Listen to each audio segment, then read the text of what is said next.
အနန္တတကုရှင်ဖျားသခင်ဤနှုတ်ကပတ်တော်များကိုဖတ်ရွတ်ပြခြင်းများဤစာညွန့်ပေါင်း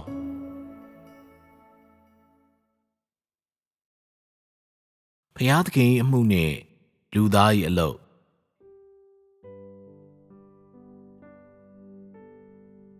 လူသား၏အလုပ်မည်မျှသည်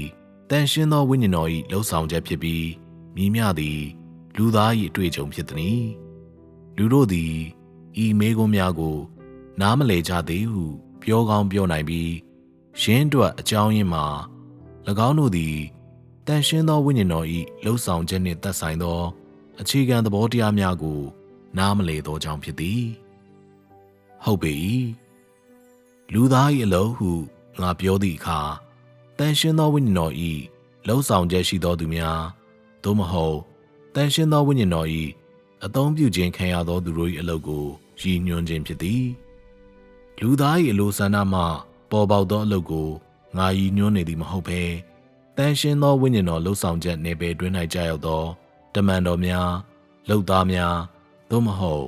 တာမန်ညီကိုမောင်နှမများ၏အလုပ်ကိုရည်ညွှန်းခြင်းဖြစ်သည်ဤနေရာတွင်လူသား၏အလုပ်သည်လူစားတိခံဖျားသခင်၏အလုပ်ကိုမရည်ညွှန်းဘဲလူတို့ပေါ်ဆောင်ရွက်သောတန်ရှင်းသောဝိညာဉ်တော်၏လှုပ်ဆောင်ချက်နယ်ပယ်နှင့်အခြေခံသဘောတရားများကိုရည်ညွှန်းပေသည်ဤအခြေခံသဘောတရားများသည်တန်ရှင်းသောဝိညာဉ်တော်၏လှုပ်ဆောင်ချက်အခြေခံသဘောတရားများနှင့်နယ်ပယ်ဖြစ်လင်ကစား၎င်းတို့သည်လူစားတိခံဖျားသခင်၏အလုံးနှင့်သက်ဆိုင်သောအခြေခံသဘောတရားများနှင့်နယ်ပယ်တို့နှင့်မတူပေလူသား၏အလုပ်သည်လူသား၏အနှစ်သာရနှင့်အခြေခံသဘောတရားများရှိပြီးဖျားသခင်၏အလုပ်သည်ဖျားသခင်၏အနှစ်သာရနှင့်အခြေခံသဘောတရားများရှိလေသည်ဖျားသခင်ကိုယ်တိုင်အမှုဖြစ်စေအသုံးပြုခြင်းခံရသောလူများ၏အလုပ်ဖြစ်စေတန်ရှင်းသောဝိညာဉ်တော်၏ရေစီးကြောင်းတွင်ရှိသောအလုပ်သည်တန်ရှင်းသောဝိညာဉ်တော်၏လှုပ်ဆောင်ချက်ဖြစ်သည်ဖျားသခင်ကိုယ်တိုင်၏အနှစ်သာရသည်တန်ရှင်းသောဝိညာဉ်တော်သို့မဟုတ်ခုနှစ်ဆပြင်းထန်သောဝိညာဉ်တော်ဟုခေါ်ဆိုနိုင်သောဝိညာဉ်တော်ဖြစ်သည်အားလုံးခြုံကြည့်လျင်ဖျားသခင်၏ဝိညာဉ်တော်ကိုမတူညီသောခေတ်များတွင်မတူညီသောအမည်နာမများဖြင့်ခေါ်ဆိုတော်လဲ၎င်းတို့သည်ဖျားသခင်၏ဝိညာဉ်တော်ဖြစ်သည်၎င်းတို့၏အနှစ်သာရသည်တခုတည်းဖြစ်နေစေဖြစ်သည်ထို့ကြောင့်ဖျားသခင်ကိုယ်တိုင်၏အမှုသည်တန်ရှင်းသောဝိညာဉ်တော်၏လှုပ်ဆောင်ချက်ဖြစ်တော်လဲလူစားတိခံဖျားသခင်၏အမှုသည်အလုံးလုံးနေသည့်တန်ရှင်းသောဝိညာဉ်တော်ထက်တပြားသားများမလျော်ပေအသုံးပြုခြင်းခံရသောလူတို့၏အလုပ်သည်လည်းတန်ရှင်းသောဝိညာဉ်တော်၏လှုပ်ဆောင်ချက်ဖြစ်သည်သို့သောဖျားသခင်၏အမှုသည်တန်ရှင်းသောဝိညာဉ်တော်၏ပြီးပြည့်စုံသောလုံးဝမှန်ကန်သည့်ဖော်ပြချက်ဖြစ်သည်အသုံးပြုခြင်းခံရသောလူတို့၏အလုပ်မှာမူလူသား၏အမှုရာများစွာနှင့်ရောနှောနေပြီးတန်ရှင်းသောဝိညာဉ်တော်၏ပြီးပြည့်စုံသောဖော်ပြချက်ဖြစ်ဖို့မဆိုထားနှင့်သူ၏ဓာတ်ရိုက်ဖော်ပြချက်ပင်မဟုတ်ချေတန်ရှင်းသောဝိညာဉ်တော်၏လှုပ်ဆောင်ချက်သည်ကွဲပြားခြားနားပြီးမြည်သည့်အခြေအနေများနှင့်မျှကန့်သတ်မထားပေတန်ရှင်းသောဝိညာဉ်တော်၏လှုပ်ဆောင်ချက်သည်ကွဲပြားသောလူများတွင်ကွဲပြားခြားနားသည်ရှင်းသည်ကွဲပြားသောအနှစ်သာရများကိုထင်ရှားစေပြီးခေတ်အပြင်နိုင်ငံများအားဖြင့်ကွဲပြားလေသည်ဟုတ်ပေ၏တန်ရှင်းသောဝိညာဉ်တော်သည်မတူညီသောနည်းလမ်းများစွာဖြင့်အလုပ်လုပ်ပြီးအခြေခံသဘောတရားများစွာအတိုင်းအလုပ်လုပ်တော်လဲအလုပ်ကိုမည်သို့လှုပ်ဆောင်သည်ဖြစ်စေသို့မဟုတ်မည်သည့်လူမျိုးစားတို့ပေါ်လှုပ်ဆောင်သည်ဖြစ်စေယင်း၏အနှစ်သာရသည်အမြဲကွဲပြားခြားနာပေသည်မတူညီသောလူများပေါ်လှုပ်ဆောင်သောအလုပ်အလုံးသည်၎င်း၏အခြေခံသဘောတရားများရှိပြီးထိုအလုပ်တစ်ခုလုံးသည်အပြုခံရများ၏အနှစ်သာရကိုစားပြုနိုင်ပေသည်ဤသည်မှာအဘဲကြောင့်ဆိုသောတန်ရှင်းသောဝိညာဉ်တော်၏အလုပ်သည်နေပယ်အားဖြင့်အတော်တန်တိကျပြီးအတော်တန်ချင်းချင်းချင်းချင်းဖြစ်သောကြောင့်ဖြစ်သည်လူစားတိခံခန္ဓာ၌လှုပ်ဆောင်သည့်အမှုသည်လူတို့ပေါ်ဦးစီးဥရပြုသောအလုပ်နှင့်မတူညီသကဲ့သို့ထိုအလုပ်သည်ဦးစီးဥရပြုခံရသောလူ၏အရေးချင်းနှင့်ညီလဲကွဲပြားလေသည်လူစားတိခံခန္ဓာတွင်လှုပ်ဆောင်သောအလုပ်ကိုလူတို့ပေါ်မလှုပ်ဆောင်သကဲ့သို့ရှင်းသည် လူတို့ပေါ်လှုပ်ဆောင်သောအလုံးနှင့်မတူညီပေအတိုးချုပ်အားဖြင့်ရှင်းကိုမြည်သို့လှုပ်ဆောင်သည်ဖြစ်စေကွဲပြားသောအရာများပေါ်ဆောင်ရွက်သောအမှုသည်လုံးဝမတူညီသကဲ့သို့သူလှုပ်ဆောင်သည့်အခြေခံသဘောတရားများသည်သူအမှုပြုသောကွဲပြားသည့်လူများ၏အခြေအနေနှင့်တဘာဝဗီဇများနှင့်ညီကွဲပြားလေသည်တန်ရှင်းသောဝိညာဉ်တော်သည်မတူညီသောလူတို့၏ရှီရင်စွဲနှစ်သာရပေါ်အခြေခံ၍၎င်းတို့ပေါ်အလုပ်လုပ်ပြီးရင်းနှစ်သာရကိုကျော်လွန်သည့်တောင်းဆိုမှုများကို၎င်းတို့ပေါ်မပြုသကဲ့သို့၎င်းတို့၏မွေးရပါအရေးချင်းကိုကျော်လွန်သည့်အမှုကိုလည်း၎င်းတို့ပေါ်မလှုပ်ဆောင်ကြ။သို့ဖြစ်၍လူသားပေါ်တွင်ပြုသောတန်ရှင်းသောဝိညာဉ်တော်၏အလုပ်သည်ရင်းလုပ်၏အပြုကံရာ၏အနှစ်သာရကိုလူတို့အားတွေ့မြင်ခွင့်ပေးလေသည်။လူသား၏ရှီရင်စွဲနှစ်သာရသည်မပြောင်းလဲပေ။သူ၏မွေးရပါအရေးချင်းသည်အကန့်အသတ်ရှိ၏။ရင်းမှလူတို့အကျိုးရရှိနိုင်ဖို့လိုငါတန်ရှင်းသောဝိညာဉ်တော်သည်၎င်းတို့၏အရေးချင်းကန့်သက်ချက်များနှင့်ညီလူတို့ကိုအသုံးပြုသည်သို့မဟုတ်လူတို့ပေါ်အလုပ်လုပ်လေသည်အသုံးပြုခြင်းခံရသည့်လူတို့အပေါ်တန်ရှင်းသောဝိညာဉ်တော်အလုပ်လုပ်သောအခါတွင်ထိုလူတို့၏ပါရမီများနှင့်မွေးရပါအရေးချင်းသည်ထိန်ချန်မထားဘဲပွင့်အံထွက်လာလေသည်၎င်းတို့၏မွေးရပါအရေးချင်းသည်အမှုနှင့်သက်ဆိုင်သောဝန်ဆောင်မှုတွင်အသုံးပြုခံရလေသည်သူသည်ရင်းမှုတွင်ရလဒ်များရရှိဖို့လိုငါလူများ၏အသုံးပြုရသောအစိတ်ပိုင်းများကိုသူ၏အမှုတွင်အသုံးပြုသည်ဟုဆိုကောင်းဆိုနိုင်ပေသည်စန့်ကျင်ဘက်အနေဖြင့်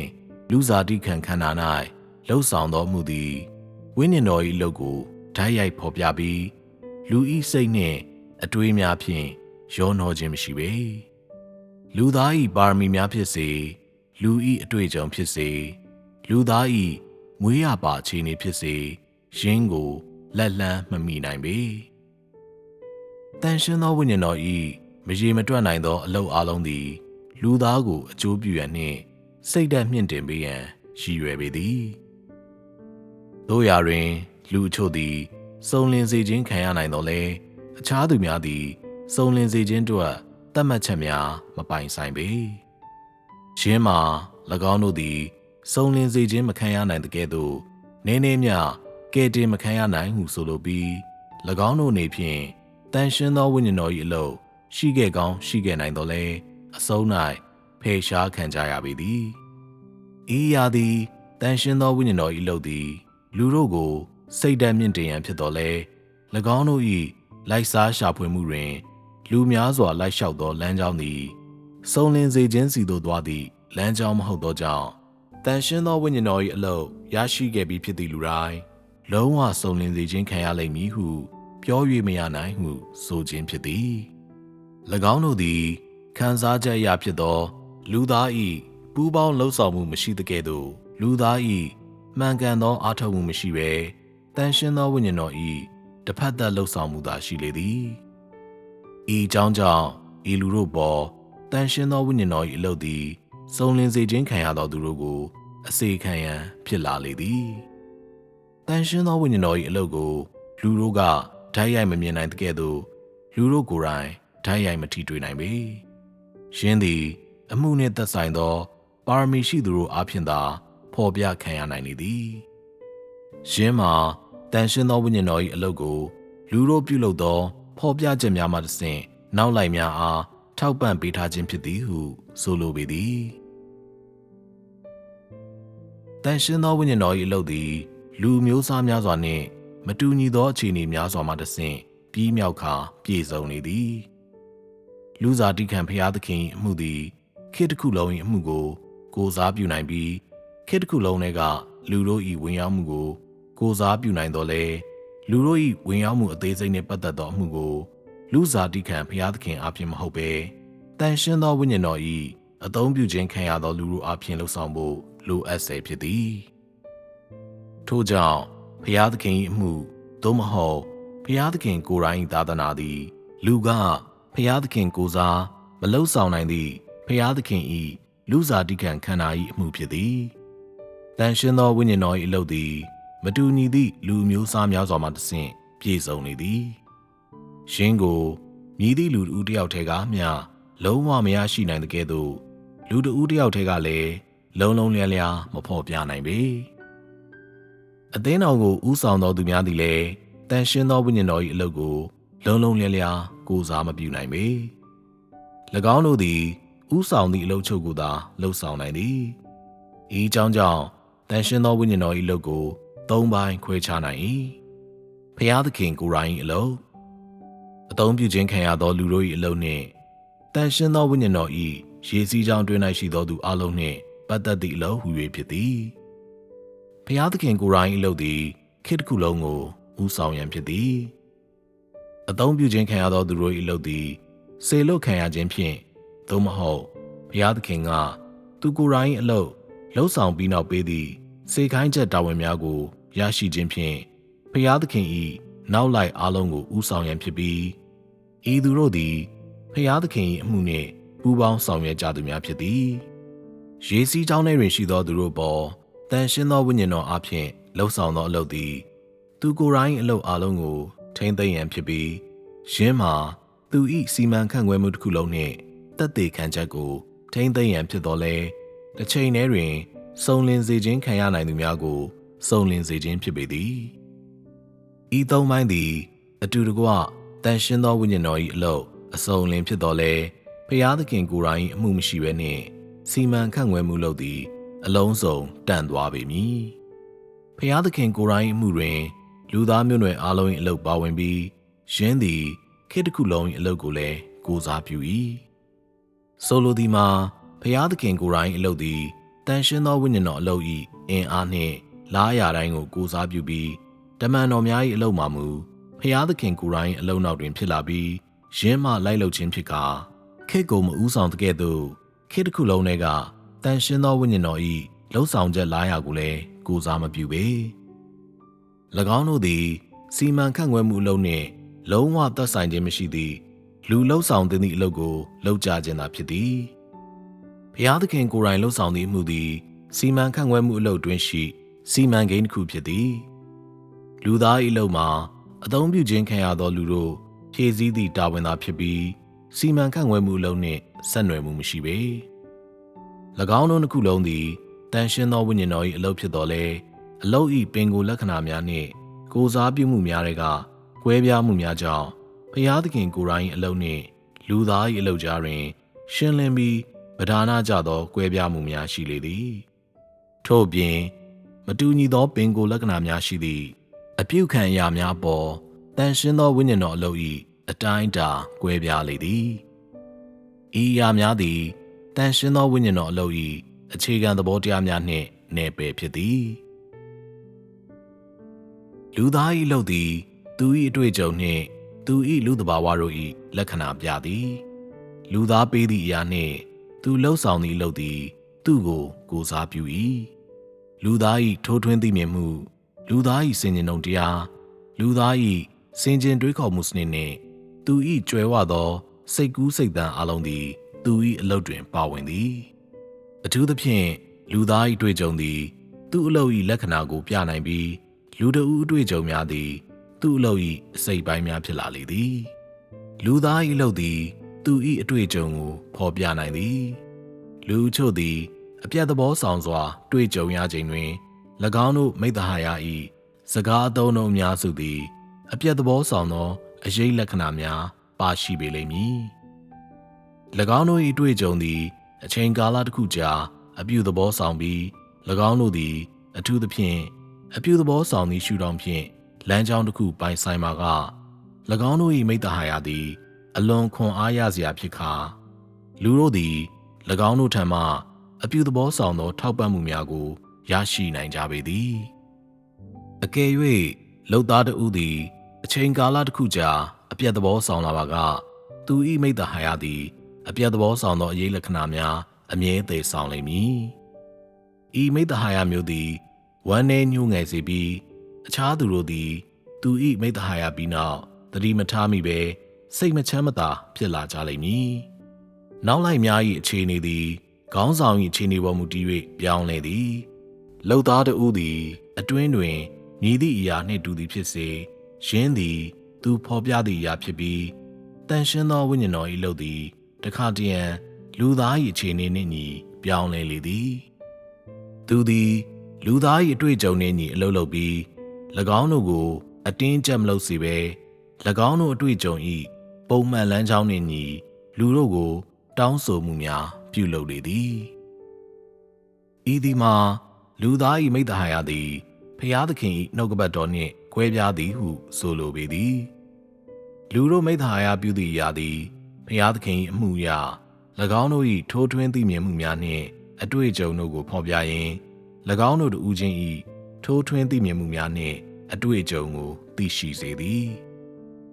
သူတို့၏တာဝန်မှာဖျားသခင်အလုပ်လုပ်ပြီးနောက်သို့မဟုတ်စကားပြောဆိုပြီးနောက်တွင်၎င်းတို့လက်တွေ့ဆောင်သင့်သောအရာသို့မဟုတ်ဝင်ရောက်သင့်သည့်အရာ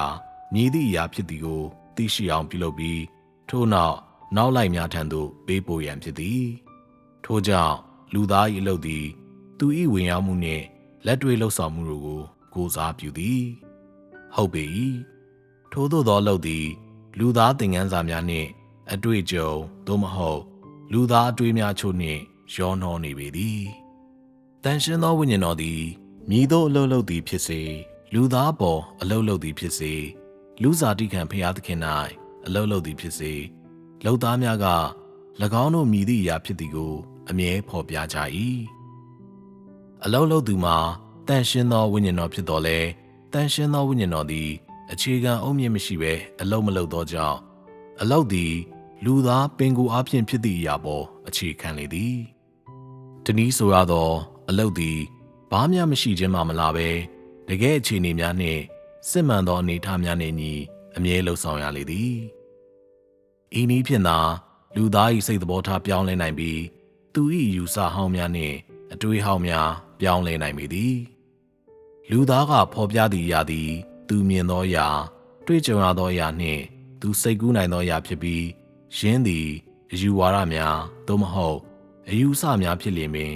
လူသား၏တွေးခေါ်မှုအပြင်ရရှိနိုင်ပေသည်လူသား၏လုပ်သည်ယင်းလုပ်၏အရွယ်အစားကိုပဓာနမထားဘဲလူသား၏အတွေ့အကြုံဖြစ်စေလူသားမြင်သည့်အရာဖြစ်စေလူသားစိတ်ကူးနိုင်သည့်အရာသို့မဟုတ်စိတ်ကူးကြံစည်နိုင်သည့်အရာ၏အတိုင်းအတာကိုမကျော်လွန်နိုင်ပေဖျားသခင်ဖော်ပြသည့်အရာအလုံးသည်ဖျားသခင်ကိုယ်တိုင်ဖြစ်သည့်အရာဖြစ်ပြီးဤအရာကိုလူသားကမရယူနိုင်ပေဆိုလိုသည်မှာယင်းကိုလူသား၏တွေးခေါ်မှုကလက်လှမ်းမမီပေသူသည်လူသားမျိုးနွယ်အလုံးကိုဥဆောင်ခြင်းလုပ်အားဖော်ပြပြီးဤသည်မှာလူသားအတွေ့အကြုံ၏အသေးစိတ်ချက်လက်များနှင့်ဆက်နွယ်မှုမရှိဘဲရင်းစားသူ၏ကိုယ်ပိုင်စီမံခန့်ခွဲမှုနှင့်သက်ဆိုင်လေသည်လူသားဖော်ပြသည့်အရာသည်သူ၏အတွေ့အကြုံဖြစ်တော်လဲဖျားသခင်ဖော်ပြသည်မှာလူသားလက်လန်းမမီသည်သူ၏ရှိရင်းစွဲစိတ်သဘောထားဖြစ်သောသူ၏ဖြစ်တည်မှုဖြစ်ပေသည်လူသား၏တွေ့ကြုံသည်ဖျားသခင်၏ဖြစ်တည်မှုနှင့်သက်ဆိုင်၍ဖျားသခင်၏ဖော်ပြခြင်းအရစီးပူးရရှိသည့်၎င်း၏ထိုးထွင်းသိမြင်မှုနှင့်အသိပညာဖြစ်ပေသည်ထို့သောထိုးထွင်းသိမြင်မှုနှင့်အသိပညာတို့ကိုလူသား၏ဖြစ်တည်မှုဟုခေါ်ပြီး၎င်းတို့၏ဖော်ပြခြင်းနှင့်သက်ဆိုင်သည့်အခြေခံအကြောင်းရင်းမှာလူသား၏မွေးရပါစိတ်သဘောထားနှင့်အရေးချင်းတို့ဖြစ်သည်ဤသည်မှာယင်းတို့ကိုလူသား၏ဖြစ်တည်မှုဟုလည်းခေါ်ဆိုရသည့်အကြောင်းရင်းဖြစ်ပေသည်လူသားသည်သူတွေ့ကြုံပြီးမြင်ရသောအရာကိုမိတ္တဟာယပြုနိုင်သည်၎င်းတို့မတွေ့ကြုံမှုသည့်အရာမမြင်မှုသည့်အရာသို့မဟုတ်၎င်းတို့၏တွေးခေါ်မှုကလက်လန်းမမီနိုင်သောအရာထိုအရာများသည်၎င်းတို့၏အတွင်းတွင်မရှိသောအရာများဖြစ်သဖြင့်၎င်းတို့ကိုမည်သူမျှမိတ္တဟာယမပြုနိုင်ပေအကယ်၍လူသားဖော်ပြသောအရာသည်သူ၏တွေးကြုံမှုမှမဟုတ်ပါကယင်းသည်သူ၏စိတ်ကူးစိတ်သန်းသို့မဟုတ်အယူဝါဒဖြစ်ပေသည်ရှင်းရှင်းပြောရလျှင်သူ၏စကားများတွင်မည်သည့်လက်တွေ့ရှိတရားများမရှိပေသင်သည်လူအဖွဲ့အစည်းအရာများနှင့်မည်သည့်အခါမျှထိတွေ့မှုရှိမလာခဲ့ပါကသင်သည်လူအဖွဲ့အစည်း၏ရှုပ်ထွေးသောဆက်ဆံရေးများကိုရှင်းရှင်းလင်းလင်းမိတ္တဟာယပြုနိုင်မည်မဟုတ်ပေသင်သည်မိသားစုမရှိလျင်အခြားသူများသည်မိသားစုအရေးကိစ္စများကြောင့်ဆွေးနွေးကြမည်ဆိုတာက၎င်းတို့ပြောနေသည့်အရာအများစုကိုသ သင်နားလည်မည်မဟုတ်ပေထို့ကြောင့်လူသားမိတ္တဟာယပြုသောအရာနှင့်သူလှုပ်ဆောင်သောအလုပ်သည်သူ၏အတွင်းဖြစ်တည်မှုကိုစားပြုပေသည်အကယ်၍လူတစ်ယောက်သည်ပြစ်တင်ဆုံးမခြင်းနှင့်တရားစီရင်ခြင်းတို့နှင့်သက်ဆိုင်သည့်၎င်း၏သိနားလည်မှုကိုမိတ္တဟာယပြုတော်လဲယင်းနှင့်သက်ဆိုင်သည့်အတွေ့အကြုံသင်၌မရှိခဲ့ပါကသင်သည်ထိုအရာ၌100%သေချာဖို့မဆိုထားနှင့်သူ၏အသိပညာကိုသင်ငြင်းဝင့်မည်မဟုတ်ချေဤသည်မှာအဘဲကြောင့်ဆိုသော၎င်းတို့၏မိတ္တဟာယသည်သင်လုံးဝမတွေ့ကြုံမှုသောအရာတစ်ခုသင်လုံးဝမသိဘူးတကယ်သို့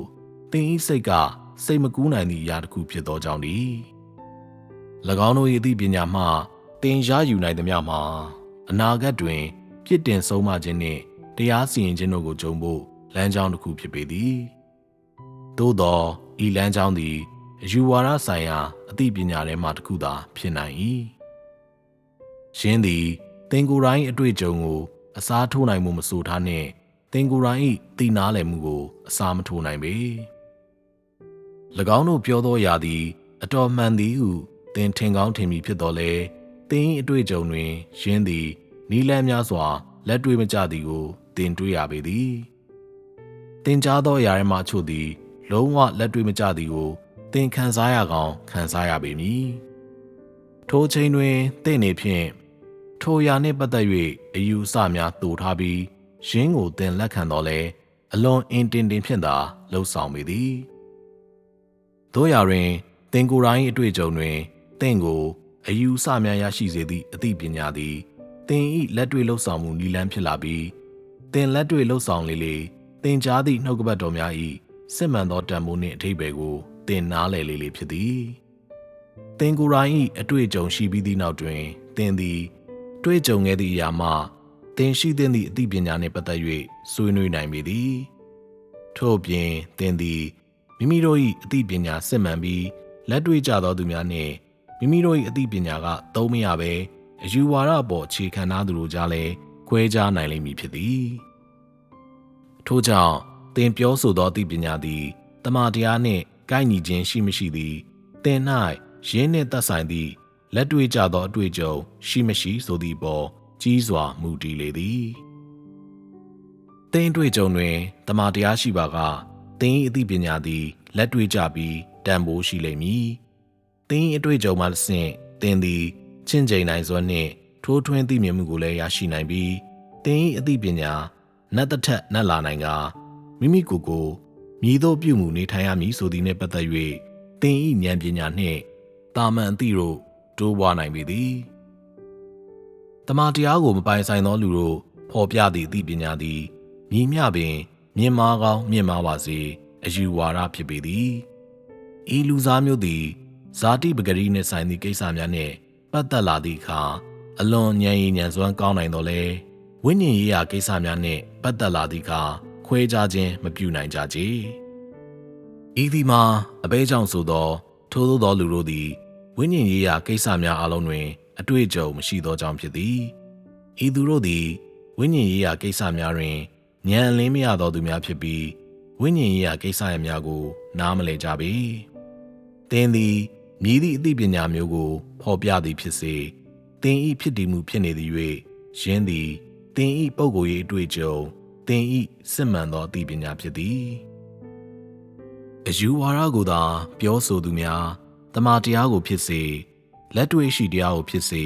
မပိုင်ဆိုင်သူများသည်နတ်ရှိုင်းသည့်စင်ញင်ခြင်းမှတစ်ဆင့်၎င်းတို့၏အယူဝါဒကိုရရှိပြီး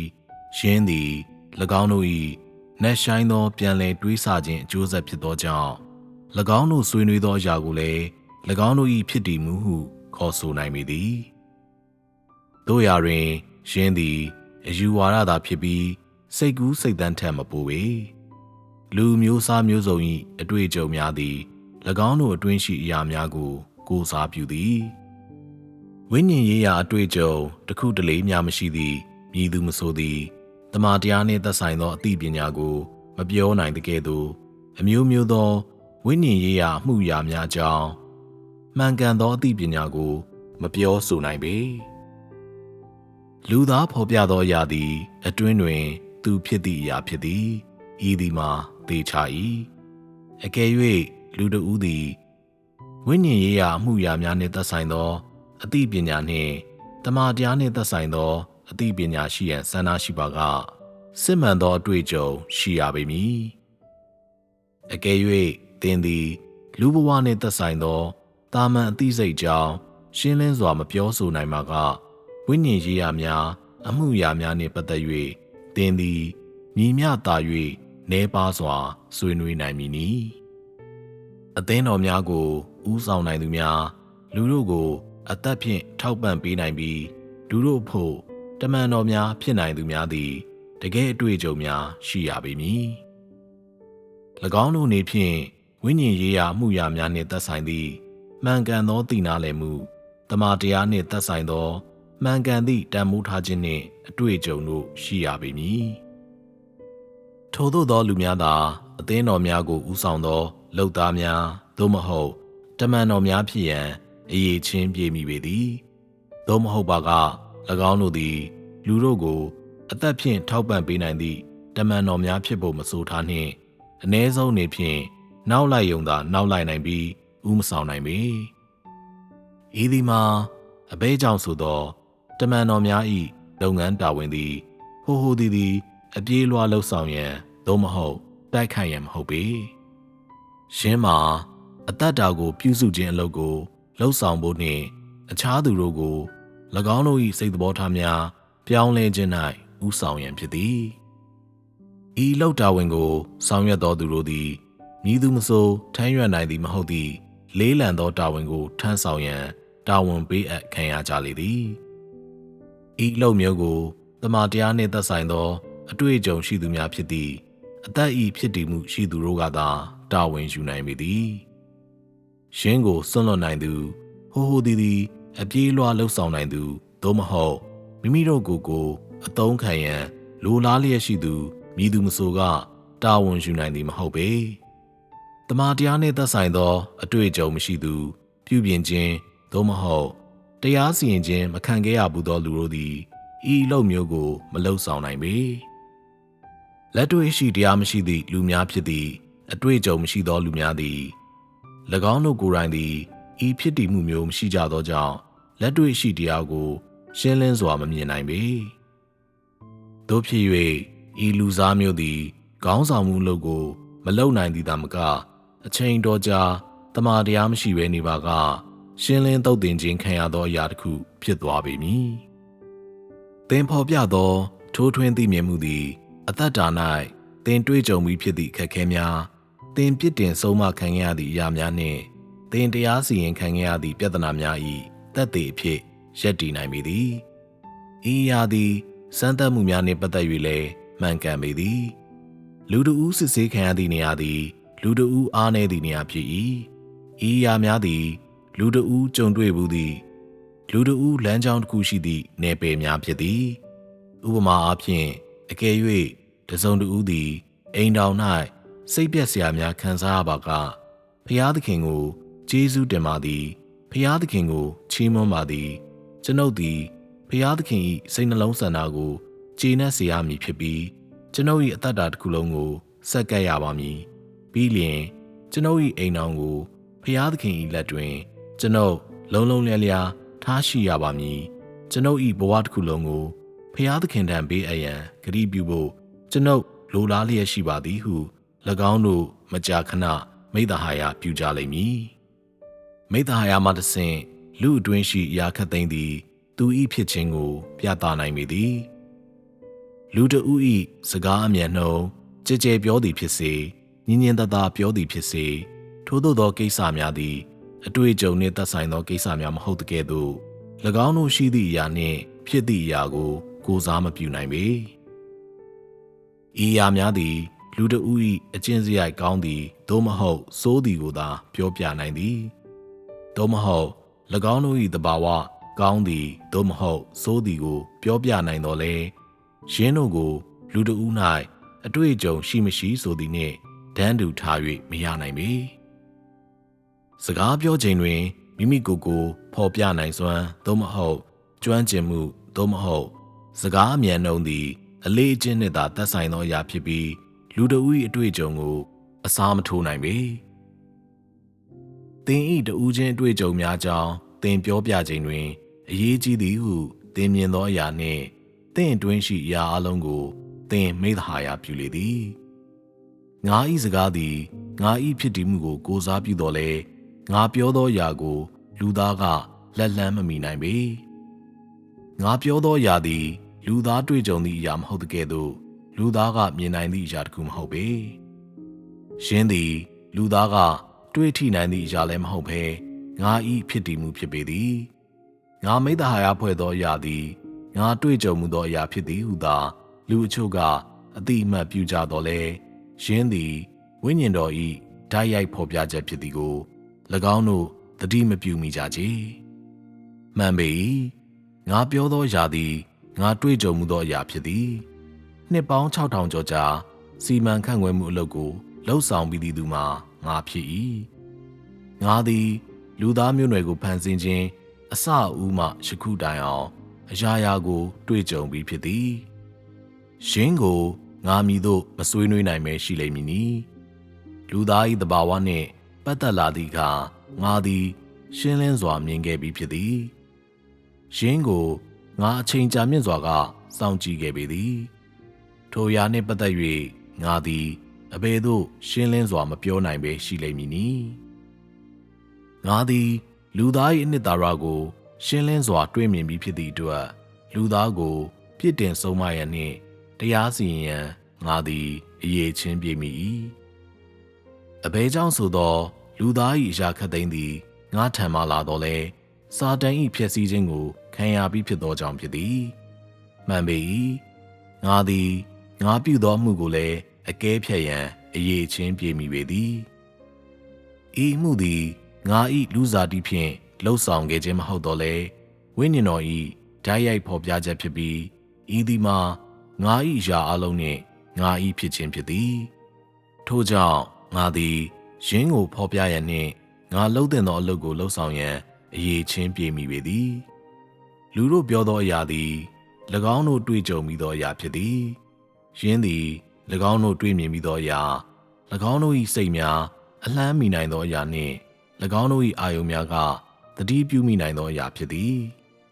ယင်းသည်၎င်းတို့မိတ္တဟာယပြုနိုင်သောအရာဖြစ်သည်ဖျားသခင်၏လူစားတိခံခန္ဓာကပြောဆိုသောနှုတ်ကပတ်တော်များသည်ဝိညာဉ်တော်၏ဓာတ်ရိုက်ဖော်ပြချက်ဖြစ်ပြီးယင်းတို့သည်ဝိညာဉ်တော်လှုပ်ဆောင်ပြီးသောအမှုကိုဖော်ပြလေသည်ယင်းကိုဇာတိခန္ဓာကမတွေ့ကြုံဘူးသို့မဟုတ်မမြင်ဘူးတော့လေဇာတိခန္ဓာ၏အနှစ်သာရသည်ဝိညာဉ်တော်ဖြစ်သည့်အတွက်သူသည်သူ၏ဖြစ်ခြင်းကိုဖော်ပြဆဲဖြစ်ပြီးဝိညာဉ်တော်၏အလုပ်ကိုသူဖော်ပြလေသည်ယင်းကိုဇာတိခန္ဓာကလက်လန်းမမီနိုင်တော့လေဝိညာဉ်တော်လှုပ်ဆောင်နေပြီးသောအလုပ်ဖြစ်သည်လူဇာတိခံယူခြင်းနောက်တွင်ဇာတိခန္ဓာ၏ဖော်ပြချက်မှတဆင့်သူသည်လူတို့ကိုဖျားသခင်၏ဖြစ်တည်ခြင်းအားသိရှိနိုင်စေပြီးဖျားသခင်၏စိတ်သဘောထားနှင့်သူပြုခဲ့သောမှုတို့ကိုမြင်တွေ့ခွင့်ပေးလေသည်လူသား၏အလုပ်သည်လူတို့ကို၎င်းတို့ဝင်ရောက်တင်သောအရာနှင့်၎င်းတို့နားလည်တင်သောအရာတို့နှင့်ပတ်သက်သည့်တာ၍ရှင်းလင်းပြသမှုကိုပေးလေသည်ရှင်းတွင်လူတို့ကိုတမန်တရားကိုသိနာလေခြင်းနှင့်တွေ့ကြုံခြင်းစီသို့ဥဆောင်ခြင်းပါဝင်လေသည်လူသား၏အလုပ်သည်လူတို့ကိုအားဖြည့်ရန်ဖြစ်သည်ဖျားသခင်၏အမှုသည်လူသားမျိုးနွယ်တို့လမ်းကြောင်းသစ်များနှင့်ခေတ်သစ်များကိုဖွင့်လှစ်ပေးရန်ဖြစ်ပြီးလူတို့ကိုသူ၏စိတ်သဘောထားအားသိရှိနိုင်စေရန်သေမျိုးများမသိထားကြသည့်အရာကိုလူများအားထုတ်ဖော်ပြဖို့ဖြစ်သည်ဖျားသခင်၏အမှုသည်လူသားမျိုးနွယ်အားလုံးကိုဥဆောင်ရန်ဖြစ်သည်တန်ရှင်းသောဝိညာဉ်တော်၏အလုပ်အားလုံးမှာလူတို့ကိုအကျိုးပြုရန်ဆောင်ရွက်ခြင်းဖြစ်သည်ယင်းသည်လူတို့ကိုစိတ်ဓာတ်မြင့်တင်စေခြင်းအကြောင်းသာဖြစ်ပေသည်လူတို့ကိုအကျိုးမပြုသောအလုပ်မရှိပေတမန်တရားသည်နတ်သည်ဖြစ်စေပေါ့တန်သည်ဖြစ်စေပြီးလျှင်တမန်တရားကိုလက်ခံသောသူတို့၏အရေးချင်းမြည်သို့ရှိပါစေတန်ရှင်းသောဝိညာဉ်တော်သည်မြည်သည့်အရာကိုလှုပ်ဆောင်သည်ဖြစ်စေယင်းသည်လူတို့ကိုအကျိုးပြုပေသည်သို့သောတန်ရှင်းသောဝိညာဉ်တော်၏အလုပ်ကိုဓာတ်ရိုက်မလှုပ်ဆောင်နိုင်ပေယင်းကိုသူနှင့်အတူပူးပေါင်းလှုပ်ဆောင်သောလူတို့မှတဆင့် ဖော်ပြရမည်ဖြစ်သည်ဤသို့အားဖြင့်သာတန်ရှင်းသောဝိညာဉ်တော်အလုပ်၏ရှားလက်များကိုရရှိနိုင်ပေသည်မှန်ပေ၏တန်ရှင်းသောဝိညာဉ်တော်သည်ဓာတ်ရိုက်လှုပ်လှုပ်သည့်အခါယင်းသည်လုံးဝရောနှောခြင်းမရှိပေတို့ရာတွင်လူမှတစ်ဆင့်တန်ရှင်းသောဝိညာဉ်တော်အမှုပြုသည့်အခါတွင်ယင်းသည်အလွန်စွန်းထင်းလာပြီးတန်ရှင်းသောဝိညာဉ်တော်၏မူလအလုပ်မဟုတ်တော့ပေထို့သောဖြစ်သဖြင့်တမန်တရားသည်မတူညီသောအတိုင်းအတာများအထိပြောင်းလဲလေသည်နောက်လိုက်သူများသည်တန်ရှင်းသောဝိညာဉ်တော်၏မူလရည်ရွယ်ချက်ကိုမရရှိကြဘဲတန်ရှင်းသောဝိညာဉ်တော်အလုံးနှင့်လူသား၏အတွေ့အကြုံနှင့်အသိပညာတို့ပေါင်းစပ်မှုတစ်ခုကိုရရှိကြလေသည်နောက်လိုက်သူများရရှိသည့်တန်ရှင်းသောဝိညာဉ်တော်၏အလုပ်အစိတ်ပိုင်းသည်မှန်ကန်၏၎င်းတို့ရရှိသည့်လူသား၏အတွေ့အကြုံနှင့်အသိပညာမှမူလောက်သားများကွဲပြားကြသောကြောင့်ခြားနာလေသည်တန်ရှင်းသောဝိညာဉ်တော်၏ဉာဏ်လင်းပေးမှုနှင့်လမ်းပြမှုရှိသည့်လောက်သားများသည်ဤဉာဏ်လင်းပေးခံရခြင်းနှင့်လမ်းပြမှုပေါ်တွင်အခြေခံ၍ဆက်လက်တွေ့ကြုံခံစားကြလိမ့်မည်ဖြစ်သည်ဤတွေ့ကြုံများအတွင်းတွင်လူသား၏စိတ်နှင့်အတွေ့အကြုံပြင်လူသဘာဝဖြစ်ခြင်းတို့ပေါင်းစပ်ထားပြီးထို့နောက်တွင်၎င်းတို့၌ရှိသင့်သည့်အသိပညာသို့မဟုတ်ထိုးထွင်းသိမြင်မှုကို၎င်းတို့ရရှိကြသည်ဤသည်မှာတမန်တရားကိုတွေ့ကြုံပြီးနောက်လူသား၏လက်တွေ့လှုပ်ဆောင်ခြင်းနည်းလမ်းဖြစ်သည်လူတို့သည်ကွဲပြားစွာတွေ့ကြုံကြပြီးလူတို့တွေ့ကြုံရသောအရာများကွဲပြားကြသောကြောင့်ဤလက်တွေ့လှုပ်ဆောင်ခြင်းနည်းလမ်းသည်အမြဲတူညီသည်မဟုတ်ပေဤနည်းလမ်းဖြင့်အသိဉာဏ်ပွင့်လင်းခြင်းကိုရရှိသောသူတို့သည်ကွဲပြားကြသောကြောင့်တန်ရှင်းသောဝိညာဉ်တော်၏အလားတူအသိဉာဏ်ပွင့်လင်းစေခြင်းသည်ကွဲပြားသောအသိပညာနှင့်လက်တွေ့လှုပ်ဆောင်မှုများဖြင့်အကျိုးဆက်ဖြစ်ပေါ်လေသည်လူချို့သည်လက်တွေ့လှုပ်ဆောင်သည့်အတော်အတွင်းတွင်သေးငယ်သောအမှားများကိုပြုကြတော့လဲအချို့သည်ကြီးမားသောအမှားများပြုမိကြကာအချို့မှာအမှားများသာပြုမိကြလေသည်ဤသည်မှာအဘဲကြောင့်ဆိုသောလူတို့သည်နားလည်နိုင်သောစွမ်းရည်များကွဲပြားသောကြောင့်ဖြစ်ပြီး၎င်းတို့၏မွေးရာပါရည်ခြင်းကွဲပြားသောကြောင့်လည်းဖြစ်သည်လူချို့သည်သတင်းစကားတစ်ခုကိုကြားသည့်နောက်တွင်သိနားလည်မှုတစ်မျိုးရှိကြပြီးအချို့မှာတမန်တရားတစ်ခုကိုကြားသည့်နောက်တွင်သိနားလည်မှုမျိုးနောက်တစ်မျိုးရှိကြလေသည်လူချို့သည်အနှဲငယ်လမ်းလွဲကြတော့လဲအချို့မှာတမန်တရား၏စစ်မှန်သောအဓိပ္ပာယ်ကိုလုံးဝနားမလည်ကြပေထို့ကြောင့်လူတဦး၏သိနားလည်မှုသည်အခြားသူများကိုမြည်သို့ဥဆောင်မည်ဆိုသည်ကိုဆုံးဖြတ်ပေးလေသည်လူတဦး၏လုပ်သည်မိမိ၏ဖြစ်တည်မှုနှင့်ဆိုင်သည့်ဖော်ပြချက်တစ်ခုတတ်ဖြစ်သောကြောင့်ဤသည်မှာအတိအကျမှန်ကန်ပေသည်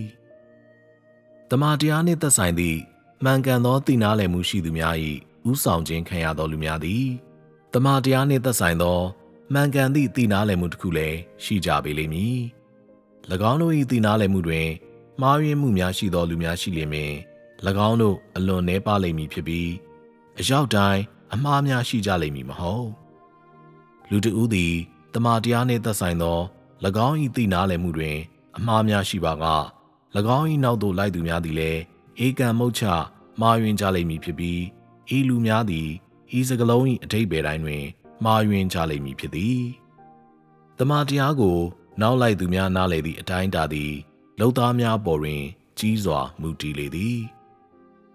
ဟုတ်ပေ၏ဘုရားသခင်ထံမှတမန်တရားသည်မှန်ကန်ပြီးအမှားမရှိသကဲ့သို့လုံးဝသေချာပေသည်တို့ရာတွင်လုံသားများသည်လုံးလုံးလျားလျားမမှန်ကန်သကဲ့သို့လုံးဝယုံကြည်စိတ်ချရနိုင်သည်ဟုမဆိုနိုင်ပေလုံသားများသည်တမန်တရားကိုလက်တွေ့လှုပ်ဆောင်ဖို့အလွန်လက်တွေ့ကြသည့်နည်းလမ်းတစ်ခုရှိကြပါကနောက်လိုက်သူများသည်လည်းလက်တွေ့လှုပ်ဆောင်ရမည့်နည်းလမ်းတစ်ခုရှိကြပေလိမ့်မည်အကယ်၍လုံသားများသည်တမန်တရားကိုလက်တွေ့လှုပ်ဆောင်ဖို့နည်းလမ်းတစ်ခုမရှိဘဲအယူဝါဒသာရှိပါကနောက်လိုက်သူများသည်လက်တွေ့ရှိတရားရှိကြလိမ့်မည်မဟုတ်ပေနောက်လိုက်များ၏အရေးချင်းနှင့်တဘာဝသည်မွေးဖွားစဉ်သတ်မှတ်ထားပြီးလုံသားများနှင့်ဆက်နွယ်မှုမရှိတော့လဲ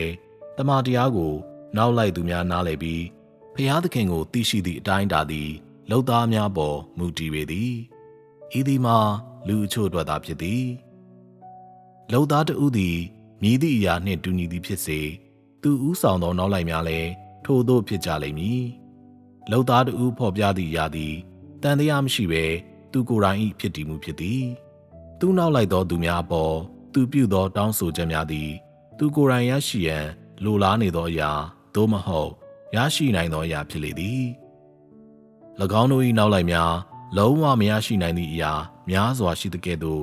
လူတဦးမရရှိနိုင်သည့်အရာသည်လူတဦး၏ဝင်ရောက်မှုအတွက်အတားအဆီးတစ်ခုဖြစ်လာတော့လေလုံသားအများစုသည်မိမိတို့ကိုယ်တိုင်လှုပ်ဆောင်သောအရာများကို၎င်းတို့၏နောက်လိုက်များပေါ်ပြုသောတောင်းဆိုချက်များအတွက်အခြေခံအကြောင်းရင်းတစ်ခုဖြင့်အသုံးပြုကြလေသည်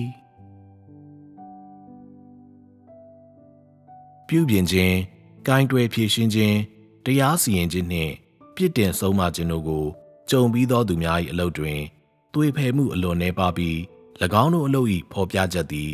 တာ၍များစွာတိကျလေသည်အလုပ်လုပ်ရန်မိမိတို့၏သဘာဝကျမှုပေါ်အားထားသောသူများသည်အတော်အတန်အဓိကကျသောအမှားများကိုပြုမိကြသည်စုံလင်ခြင်းမခံရသောသူတို့၏အလုပ်သည်တန်ရှင်းသောဝိညာဉ်တော်၏အလုပ်ကိုအဓိကအတားအဆီးဖြစ်ပေါ်စေသည့်၎င်းတို့ကိုယ်တိုင်၏သဘာဝကျမှုကိုအလွန်များလှစွာဖော်ပြလေသည်လူတို့၏အရေးချင်းမြည်မြကောင်းသည်ဖြစ်စေ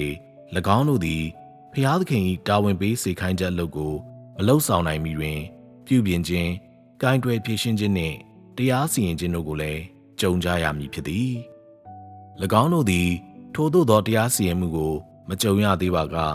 ၎င်းတို့၏အလုပ်သည်မြည်မြကောင်းစွာလှုပ်ဆောင်ထားသည်ဖြစ်စေတမန်တရား၏အခြေခံသဘောတရားများနှင့်မကိုက်ညီနိုင်သကဲ့သို့၎င်းတို့ကိုယ်တိုင်၏တဘာဝကျမှုနှင့်လူသားကောင်းမြတ်မှု၏ရလဒ်တစ်ခုအမြဲဖြစ်ပေလိမ့်မည်ပြုပြင်ခြင်းကိုင်တွယ်ဖြေရှင်းခြင်းခံရခြင်းနှင့်တရားစီရင်ခြင်းတို့ကိုကြုံရပြီးသူများ၏အလုပ်သည်ပြုပြင်ခြင်းကိုင်တွယ်ဖြေရှင်းခံရခြင်းနှင့်တရားစီရင်ခြင်းတို့ကိုမခံရသေးသောသူများ၏အလုပ်ထက်များစွာသာ၍မှန်ကန်တိကျလေသည်တရားစီရင်မှုကိုမကြုံရသေးသောသူများသည်လူအသိဉာဏ်နှင့်မွေးရာပါပါရမီများဖြင့်ရောနှောထားသည့်လူဇာတိပဂရိနှင့်အတွေးများကိုသာဖော်ပြပေသည်ဤသည်မှာဖျားသခင်၏အလုံးနှင့်သက်ဆိုင်သည့်လူသား၏တိကျသောဖော်ပြချက်မဟုတ်ပေထို့သောလူတို့နောက်လိုက်သူများသည်၎င်းတို့၏မွေးရာပါရေးခြင်းဖြင့်၎င်းတို့ရှေ့သို့ခေါ်ဆောင်ခံရခြင်းဖြစ်သည်၎င်းတို့သည်ဖျားသခင်၏မူလရည်ရွယ်ချက်နှင့်ဆက်ဆက်မှုမရှိလူနီးပါးဖြစ်တဲ့ကဲ့သို့ယင်းမှအလွန်သွေးဖယ်လွန်းသည့်လူသား၏များလွန်းလာသောထိုးထွင်းသိမြင်မှုနှင့်အတွေ့အကြုံတို့ကိုဖော်ပြသောကြောင့်ဤလူသားမျိုး၏အလုပ်သည်လူတို့ကိုဖျားသခင်ရှေ့သို့မခေါ်ဆောင်နိုင်ပဲလူရှေ့သို့သာပြန်လည်ခေါ်ဆောင်နိုင်သည်ထို့ကြောင့်တရားစီရင်ခြင်းနှင့်ပြစ်တင်ဆုံးမခြင်းတို့ကိုမကြုံရသေးသောသူများသည်ဖျားသခင်၏တာဝန်ပေးစေခိုင်းချက်အလုပ်ကိုလှုပ်ဆောင်ရန်အရေးချင်းမပြေမီပေအရေးချင်းပြည့်မီသောလုပ်သားတို့၏အလုပ်သည်လူတို့ကိုမှန်ကန်သောလမ်းသို့ခေါ်ဆောင်နိုင်ပြီး၎င်းတို့ကိုတမန်တရားထဲသို့တာ၍ကြီးမားသည့်ဝင်ရောက်မှုပေးနိုင်လေသည်သူ့အလုပ်သည်လူတို့ကိုဖျားသခင်ရှေ့သို့ခေါ်ဆောင်နိုင်သည်ထို့အပြင်သူလှုပ်ဆောင်သောအလုပ်သည်တဦးနှင့်တဦးကွဲပြားမှုရှိနိုင်ပြီးလူတို့ကိုလွတ်မြောက်မှုနှင့်လွတ်လပ်ခြင်းတို့ရှိစေရန်စီးမြင်များဖြင့်ကန့်သတ်မထားသကဲ့သို့အသက်တာတွင်လုံနိုင်စွမ်းတဖြည်းဖြည်းကြီးထွားနိုင်ပြီးတမန်တရားထဲသို့တာ၍နက်နဲသောဝင်ရောက်မှုတစ်ခုကိုရရှိစေနိုင်သည်အရေးချင်းမပြည့်မီသောလုပ်သားတို့၏အလုပ်သည်အလွန်အဆင့်မမီပေသူ၏အလုပ်သည်မိုက်မဲ၏သူအနေဖြင့်လူတို့ကိုစီးမြင်စည်းကမ်းများထဲသို့သာပို့ဆောင်နိုင်ပြီးလူတို့ကိုသူတောင်းဆိုသောအရာသည်တဦးနှင့်တဦးမကွာခြားပေသူသည်လူတို့၏တကယ်လိုအပ်ချက်များနှင့်ညီအလုပ်မလုပ်ပေဤအလုပ်မျိုးစားတွင်စီးမြင်စည်းကမ်းအလွန်များလှပြီးအယူဝါဒအလွန်များလှကလူတို့ကိုလက်တွေ့ရှိတရားတွေသို့သို့မဟုတ်အသက်တာကြီးထွားမှုနှင့်သက်ဆိုင်သည့်ပုံမှန်လက်တွေ့လှုပ်ဆောင်ခြင်းတွေသို့မခေါ်ဆောင်နိုင်ပေယင်းသည်လူတို့ကိုသုံးမရသောစီးမြင်စည်းကမ်းအနည်းငယ်တို့ကိုသာလိုက်နာနိုင်စေသည်ထို့သောလမ်းပြမှုမျိုးသည်လူတို့ကိုလမ်းလွဲယုံသာလမ်းလွဲစေနိုင်သည်သူသည်တင့်ကိုသူနှင့်တူစေဖို့ဦးဆောင်သည်သူသည်တင့်ကိုသူ၏အရာအလုံးနှင့်ဖြစ်ခြင်းထဲသို့ခေါ်ဆောင်နိုင်သည် နောက်လိုက်များအနေဖြင့်ခေါင်းဆောင်များအရေးချင်းပြည့်မိခြင်းရှိမရှိကိုရိတ်စားမိရန်အဓိကတော့ချက်မှာ၎င်းတို့ဥဆောင်သောလမ်းကြောင်းနှင့်၎င်းတို့အလုပ်၏ရလဒ်များကိုကြည်ရန်ဖြစ်ပြီးနောက်လိုက်များကတမန်တရားနှင့်ညီအခြေခံသဘောတရားများကိုရရှိခြင်းရှိမရှိဆိုသည်နှင့်၎င်းတို့၏ပြောင်းလဲခြင်းတို့တင့်တော်သောလက်တွေ့လှုပ်ဆောင်မှုနည်းလမ်းများရရှိခြင်းရှိမရှိဆိုသည်ကိုကြည်ရန်ဖြစ်သည်သင်သည်မတူညီသောလူမျိုးစားတို့၏မတူညီသည့်အလုပ်များကိုခွဲခြားသိမြင်သင်သည်သင်သည်မိုင်မဲသောနောက်လိုက်တူမဖြစ်သင်ပေဤသည်မှာလူတို့၏ဝင်ရောက်မှုကိစ္စနှင့်သက်ဆိုင်ပေသည်အကယ်၍သင်သည်မြည်သည့်လူ၏ဥဆောင်မှုသည်လမ်းကြောင်းရှိပြီးမြည်သည့်လူ၏ဥဆောင်မှုကလမ်းကြောင်းမရှိသည်ကိုမခွဲခြားမသိမြင်နိုင်ပါကသင်သည်လွဲကူးစွာလှည့်စားခြင်းခံရလိမ့်မည်ဤရာအလုံးသည်သင်ကိုယ်တိုင်အသက်တာနှင့်ဓာတ်ရိုက်သက်ဆိုင်ပေသည်စုံလင်ခြင်းမခံရသောလူများ၏အလုပ်တွင်သဘာဝကျမှုအလွန်များလာ၏ယင်းသည်အလွန်များလာစွာသောလူ၏လိုအင်ဆန္ဒဖြင့်ရောနှောထားသည်၎င်းတို့၏ဖြစ်တည်ခြင်းသည်သဘာဝကျမှုဖြစ်သည်၎င်းတို့မွေးကလေးကပါလာသည့်အရာဖြစ်သည်ယင်းသည်ကင်တွယ်ဖြည့်ရှင်းခံရပြီးနောက်အသက်တာသို့မဟုတ်ပြောင်းလဲခြင်းခံရပြီးနောက်လက်တွေ့ရှိတရားမဟုတ်ပေထို့သောသောလူစားမျိုးတို့သည်အသက်ကိုလိုက်စားရှာဖွေသောသူတို့ကိုမြည်သို့ထောက်ပံ့ပေးနိုင်မည်နီထိုသူ၏အသက်သည်မူလအားဖြင့်သူ၏မွေးရာပါဉာဏ်ပညာသို့မဟုတ်ပါရမီဖြစ်သည်ဤဉာဏ်ပညာသို့မဟုတ်ပါရမီမျိုးသည်လူသားအတွက်ဘုရားသခင်၏တိကျသောတောင်းဆိုချက်များနှင့်အတော်တန်ဝေးကွာလေသည်အကယ်၍လူတဦးသည်စုံလင်စေခြင်းမခံရသေးတဲ့ကဲ့သို့၎င်း၏ဖောက်ပြန်ပျက်စီးသောစိတ်သဘောထားသည်ပြုပြင်ခြင်းနှင့်ကင်တွယ်ခြင်းမခံရသေးပါကသူဖော်ပြသောအရာနှင့်တမန်တရားတို့ကြားတွင်ကြီးမားသောကွာဟမှုတစ်ခုရှိလိမ့်မည်ဖြစ်သည်၎င်းဖော်ပြသောအရာသည်၎င်း၏စိတ်ကူးစိတ်သန်းနှင့်တစ်ဖက်သက်အတွေ့အကြုံကဲ့သို့သောမရေရာသည့်အရာများဖြင့်ရောနှောနေပေလိမ့်မည်ထို့အပြင်သူမည်သို့အလုပ်လုပ်သည်ဖြစ်စေ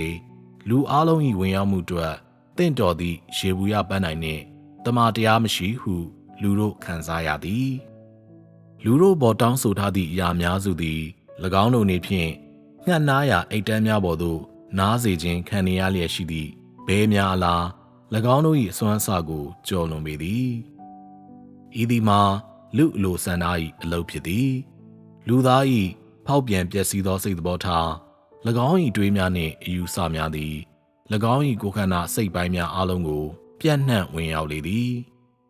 လူသားသည်တမန်တရားကိုလက်တွေ့လှုပ်ဆောင်ရန်ဗီဇဖြင့်မွေးဖွားခြင်းမဟုတ်တဲ့ကဲ့သို့တမန်တရားကိုဓာတ်ရိုက်နားလည်ရန်ဗီဇလည်းမရှိပေယင်း၌ထိုလူသား၏ဖောက်ပြန်ပျက်စီးသောစိတ်သဘောထားပေါင်းထည်ပါကဤသဘာဝကျသည့်လူပုဂ္ဂိုလ်မျိုးအလုလုသောအခါတွင်အနှောက်အယှက်များဖြစ်ပေါ်စေသည်မဟုတ်လောတို့ရာတွင်စုံလင်စေခြင်းခံရပြီးသောလူသားတို့သည်သူ၏အလုထဲကမရေမရာနှင့်မစစ်မှန်သောအရာများတဖြည်းဖြည်းမှေးမိန်ပျောက်ကွယ်သွားဖို့လိုငါလူသား၏အယောတော်များပိုနေလာပြီးသူ့အလုနှင့်အစေခံမှုတို့သည်ဖျားသခင်သတ်မှတ်ထားသည့်စံနှုန်းများနှင့်ရခင်ထက်သာ၍နီးစပ်လာဖို့လိုငါလူတို့နားလေတဲ့သောတမန်တရား၏အတွေ့အကြုံနှင့်၎င်းတို့၏ဖောက်ပြန်ပျက်စီးသောစိတ်သဘောထားများနှင့်သက်ဆိုင်သည့်အသိပညာတို့ရှိကြလေသည်ထို့ကြောင့်၎င်း၏လုပ်သည်တမန်တရားလက်တွေ့ရှိတရား၏သို့ဝင်ရောက်ပြီးဖြစ်ကာလက်တွေ့လည်းကျလာပြီးဖြစ်လေသည်လူသား၏စိတ်ထဲကအတွေးများသည်အထူးသဖြင့်တန်ရှင်းသောဝိညာဉ်တော်၏အလုပ်ကိုပိတ်ဆို့သည်လူသားသည်ကြွယ်ဝသောစိတ်ကူးစိတ်သန်းနှင့်ယုတ်တိတန်သောစင်ကြင်တွေးခေါ်မှုစနစ်ရှိပြီးအရေးကိစ္စများကိုကင်တွယ်ခြင်း၌ရှေ့ကျသောအတွေ့အကြုံရှိခဲ့ပြီးဖြစ်သည်အကယ်၍လူသား၏ဤသွင်မြင်လက္ခဏာများသည်ပြုပြင်ခြင်းနှင့်မှန်အောင်ပြင်ဆင်ခြင်းတို့ကိုမကြုံရပါကယင်းတို့အလုံးသည်အလုတ်ဖို့အတားအဆီးများဖြစ်ပေသည်ထို့ကြောင့်လူသား၏အလုတ်အထူးသဖြင့်စုံလင်စေခြင်းမခံရသောသူတို့၏အလုတ်သည်တိကျမှန်ကန်မှု၏အကြီးမားဆုံးသောအတိုင်းအတာကိုမစွမ်းဆောင်နိုင်ပေ